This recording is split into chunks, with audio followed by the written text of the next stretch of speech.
Rajeshri Venkatramanan, reading 120 words English shorthand dictation. Please give rating and write a short review if you like my dictation. Please subscribe, like and share to your friends.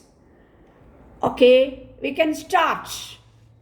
Friends, being a layman, I naturally hesitate to address the assembly of legal luminaries. It is particularly so when it is a conference of women lawyers. I am, however, happy that the Indian Federation of Women Lawyers has chosen Bangalore for this conference. I welcome all of you cordially to the capital of Karnataka. I understand there are about 200 lawyers in Karnataka. Naturally, the majority of them are in Bangalore. The Indian Federation of Women Lawyers is about 17 years old. I am sure it has members from all parts of the country. Therefore, a gathering of this kind represents the educated women of the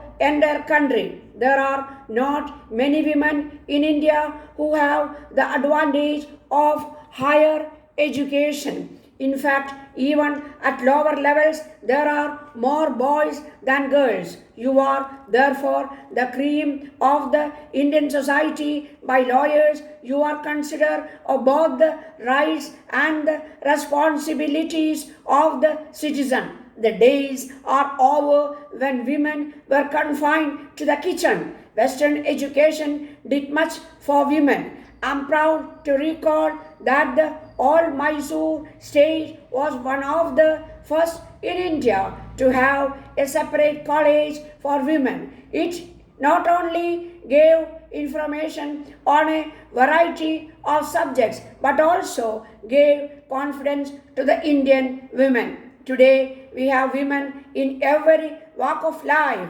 working as efficiently as men. I need not speak of the professions of medicine and teaching. We now have women engineers. We have women in several wings of the army doing excellent work.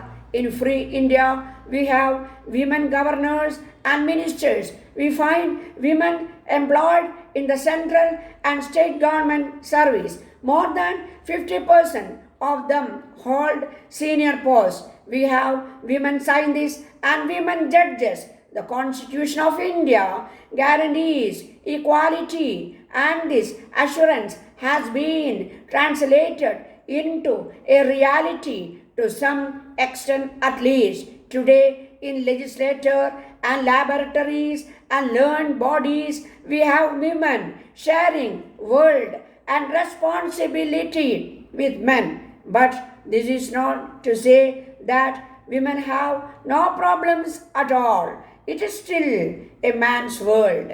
Number of young women have lost their lives because of dowry. There is also a discrimination against women in the matter of employment or payment of wages. There are still prejudices. Legislation alone cannot achieve everything. We have the unhappy experience of trying to remove untouchability.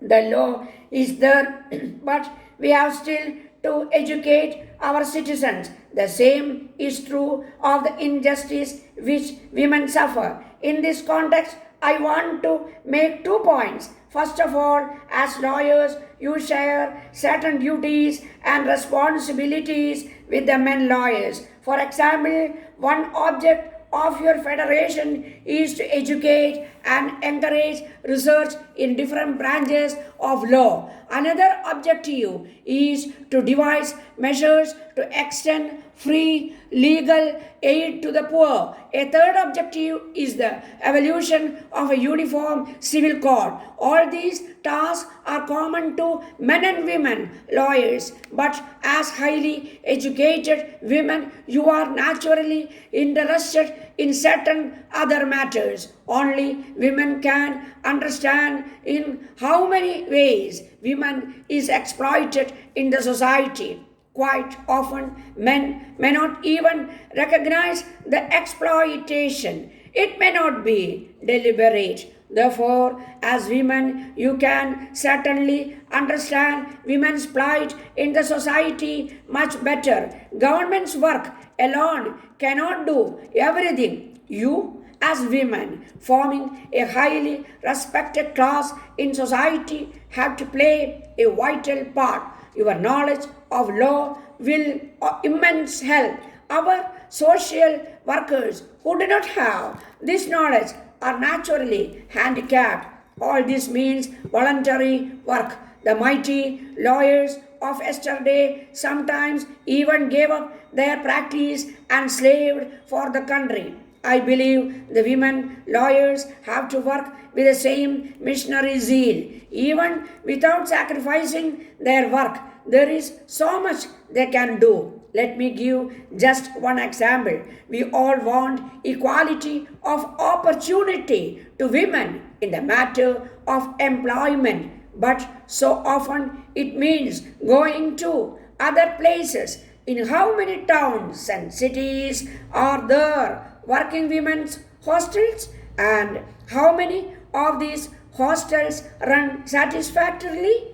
Is there not a good deal of exploitation in this matter? Here is one problem that women lawyers can tackle. The solution requires not only knowledge of the law but efforts to reform society. Secondly, I want to point out that our efforts are naturally controlled by social context. The problem of women cannot be viewed in isolation. There are the problems of girls growing up in slums and the women spending all their lives in slums. But this is not strictly either a legal problem or an administrative problem. It is purely of economic one.